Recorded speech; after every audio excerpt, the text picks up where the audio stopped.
Hello, and thank you for visiting our channel Horror Stories Before Sleep. Now it's time to listen to another creepy story. There are no normal people who, as they go through life, do not drag along a pile of bitter regrets about what they have done or not done. It is considered normal, and I am not going to argue. If you meet someone who does not regret a single thing they have done, my advice to you is to run away from them as fast as you can. My burden of regrets, as you will soon realize, is extremely heavy. I will tell you about one action I took in my childhood. It still weighs on me to this day. Perhaps I will achieve nothing by presenting it to your judgment. But I hope that someone will feel a little better when they understand how much worse other people's mistakes can be. You see, I don't have a brother. However, in August 1991, I still had a brother. Every summer, our parents took us boys on a terrifying journey to the middle of nowhere, to the village where our mother's grandmother lived, for at least a month. They motivated it with the need for us to enjoy nature's gifts and fresh air. In reality, of course, everything was more prosaic. Our parents wanted to get rid of us and relax themselves. These trips left a twofold impression on my memory.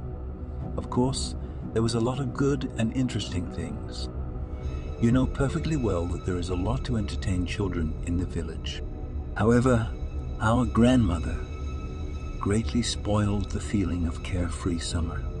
I write this word with a capital letter, not just for fun. Our grandmother was as far from the image of a kind fairy tale grandmother who bakes cakes and tells bedtime stories as possible, frankly speaking. And even after all these years, I realize it even more clearly. Our grandmother was a repulsive, half-crazy, malevolent hag who had driven her quiet and meek husband to an early grave. I hardly remember our grandfather. My brother, who was 3 years older than me, remembered him much better and always spoke of him with warmth. Perhaps this is why it was so difficult for me to understand our parents' selfish position, sending us year after year to the care of this old and sick woman. Oh, they knew her character, especially our father. But the answer to all protests was the same. Oh, come on. Don't make things up. Listen to your grandmother. She's old. Don't upset her. I was afraid of our grandmother to convulsion. That summer, my brother and I were 9 and 12 years old, respectively. As the older sibling, it was Alex's responsibility to look after me, so we spent almost all our time together. There weren't many other kids our age in the village, so we made do with the games we came up with ourselves. A treehouse in the forest behind our house, pirates on a homemade raft, stealing raspberries from the neighbor's garden, the traditional boys' set. Our grandmother had a very strict daily routine, and God forbid you break it.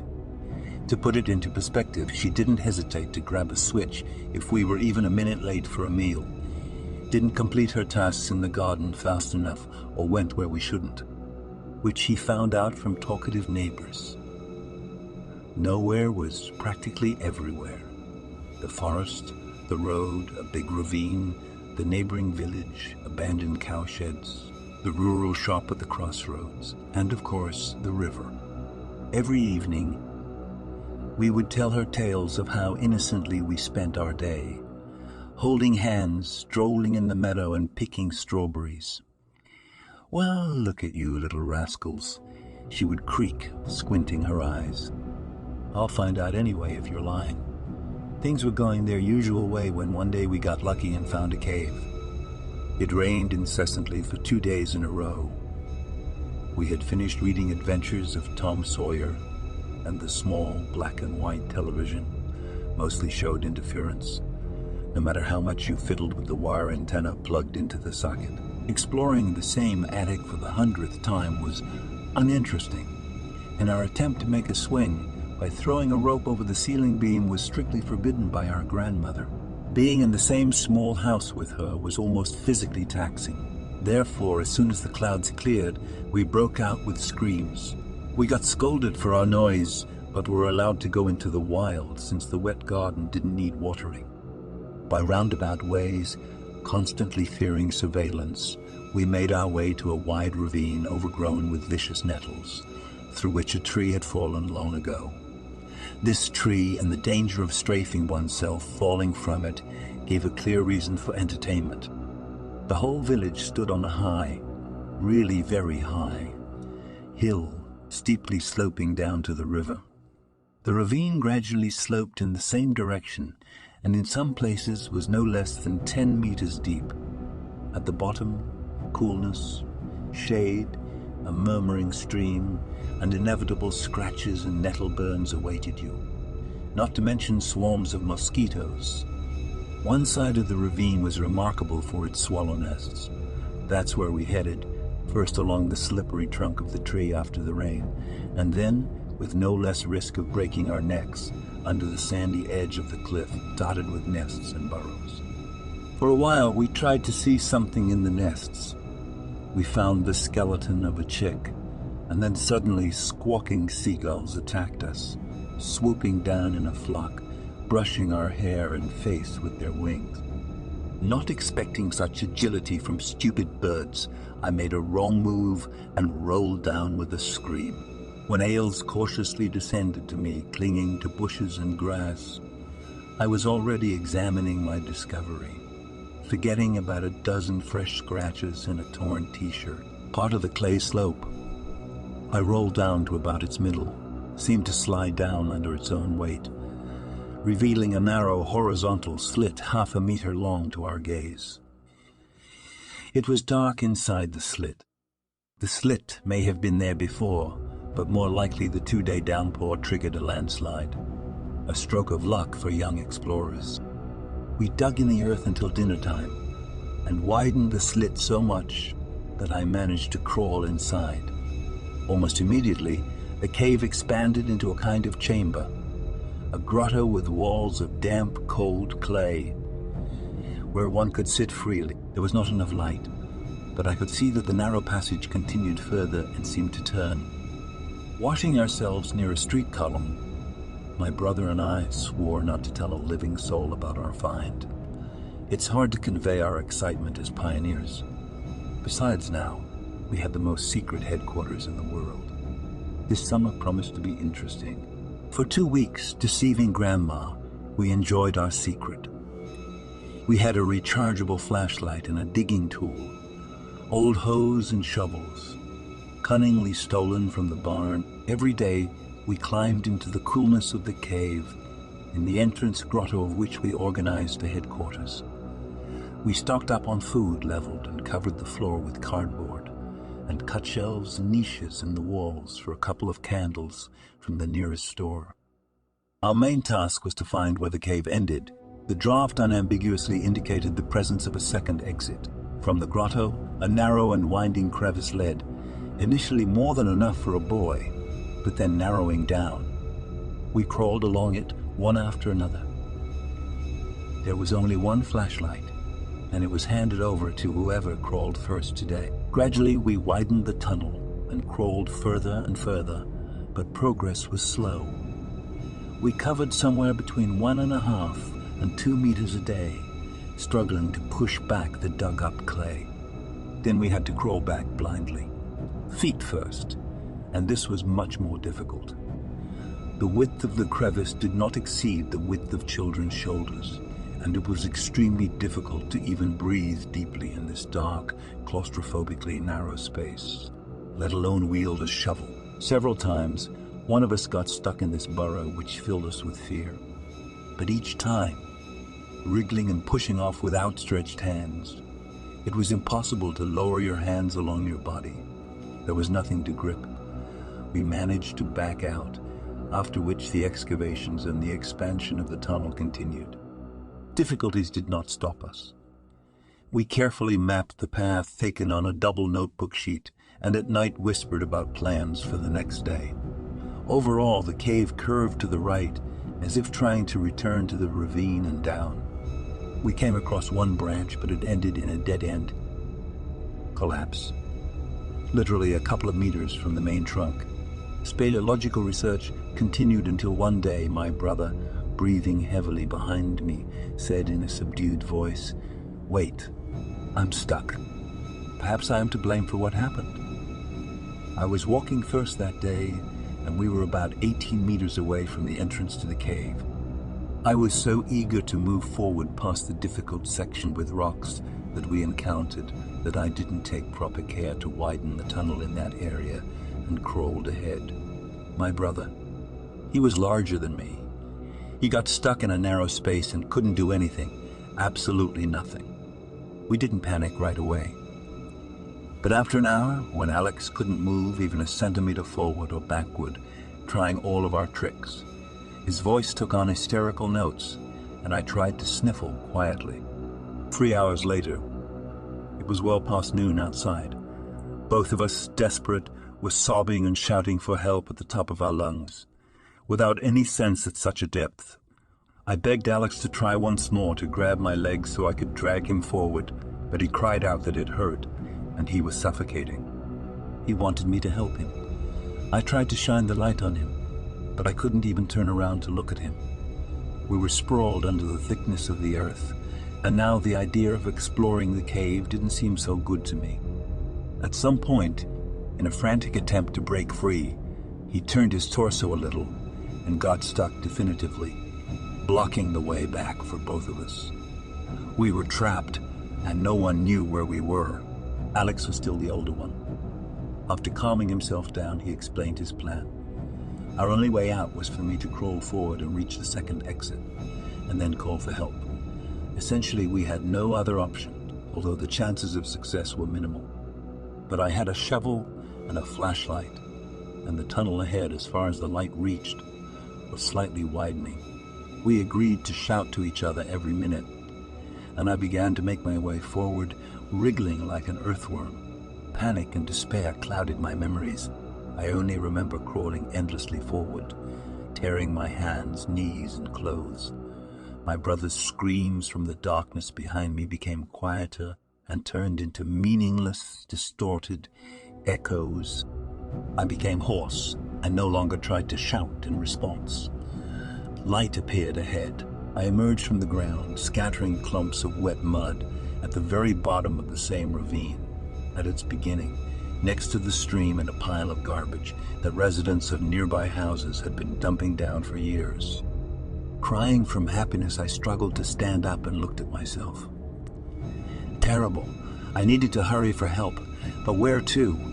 And what will grandmother say? She will kill me, kill both of us. Completely. Raising my tear-blurred gaze, I saw Granny's head at the edge of the cliff. She looked right at me, dirty and pathetic violator of all her rules, and her eyes were so angry, I passed out from shock. Opening my eyes, I saw the darkening sky above me. We had missed dinner time. My whole body ached, and then I realized that I just couldn't do it. I couldn't tell Grandma. I must have just imagined seeing her up there, what we had done and what had happened. Yes, I was a coward, a terrible coward, but nausea rose in my throat at the mere thought of confessing. I had already said that I was very afraid of her. Now you understand how much. Oh my God, I was just a scared child. Although, of course, these are all just cheap excuses. Washing myself alone under the tap, I swore to myself that tomorrow I would save my brother myself. Where's your brother? The voice was creaky, like a pair of rusty door hinges, calm and somehow cold. There was no mention of my appearance or lateness. I tucked my head into my shoulders. I don't know. We had an argument and went for a walk separately. Hasn't he come back yet? It was a pitiful, obvious lie. Not yet. Wash your hands and eat. Your plate is on the table. Nothing more was said. I tossed and turned in bed for a long time, imagining my brother there imprisoned in the cold earth, like buried alive. Nightmares haunted me. In the morning, I found work in the garden and couldn't skip it. I was collecting Colorado potato beetle larvae in a jar under the stern gaze of Grandmother, who sat on the porch in her chair. After managing to escape only after noon, I rushed through the gardens to the ravine. As soon as I climbed into the cave, I heard howls and moans. I called out to my brother and crawled towards him, getting close to the soles of his sneakers. "Oh God, how happy he was to see me," he asked when help would arrive. Why it took so long and whether the adults with shovels were coming. Something about a rope. Alex was speaking non-stop, laughing and stamping his feet. He had already spent a day in the tunnel, and a night alone in complete darkness. Stumbling, I explained to him that help wouldn't come yet. Well, it would, because I was going to help him now. Pull him out. I had a flashlight charged. For a while, he was silent, and then he kicked me in the face. I crawled back, trying to convince him that it would be better for everyone. He agreed. He didn't have much of a choice. But I never managed to get him out. Not on that day, not in the following ones. After spending one more night in the cave, Alex stopped cursing me, only whimpering quietly and refusing to let go of the remaining candle stub in his hand. He drank water greedily. He begged me to tell Grandma everything. He begged, but already without hope. He apologized for saying that I was no longer his brother. We had never spoken to each other like we did that day, under the dim light of a lamp, amidst narrow walls. At dinner, Grandmother said that since Alex hadn't returned, we should call the police. The sin of cowardice is the most terrible of sins. And as you may have already guessed, I didn't tell anyone anything. Half the village population agreed to take part in the search for my brother. I lied and said I last saw him outside the garden near the forest. They searched the forest, found our treehouse, but didn't find Alex. When I got to my brother's cave, he had already used up the last candles I managed to find for him and didn't react to my presence. It occurred to me that something very important had disappeared from his exhausted and dirty face with bulging, semi-crazy eyes. It seemed like he was licking moisture off the walls and chewing on clay. I saw nail and teeth marks all around. I said I didn't bring him any food because that would help him lose weight faster and get out. Alex agreed to this without any interest. When I left, he didn't make a sound, just lay there and stared straight into my eyes. I crawled back on my hands, holding the flashlight, and watched his receding face until it disappeared behind the turn of the tunnel. The next day, our gloomy father and tearful mother came. I was sitting in my room, strictly forbidden to go out. The policeman and father asked me again what had happened. It was disgusting to lie, and it was disgusting that deep down I was glad I had managed to avoid punishment. But I was still happy. The search continued for 4 days. People came and went, accompanied by Granny's heavy gaze. In the end, in the evening, my mother came up to me, hugged me, and said we were going home. In the morning, my dad would take us to the station. I begged her to let me walk alone for the last time, at least for a few minutes. I snuck up to the entrance of the grotto and sat there for quite some time, not daring to go inside so as not to dirty the new clothes my mother brought me. From the black hole came an almost inaudible singing, or rather a wordless hum. There, deep underground, my brother was singing some kind of song in the darkness and solitude. We left in the morning. Now I'm 35 years old. I have a wife and a son. Mom is very old, and I bring her to our place for holidays. I don't have a brother, nor a father. He had a second heart attack in 2010. I think he suspected something until his last day. Granny died in 2003, and no one bought her rural house. I went there a year ago. The log across the ravine rotted and fell. I went down to the spot where my brother's cave began and stood there. Nothing, just grass-covered ground. Memory returned to me of that strange melody my brother hummed without words. And by the way, that disgusting old woman knew everything. How do you like this story? Write in the comments your opinion of what happened. Thank you for listening. Please use the subscribe button to hear new creepy stories every night.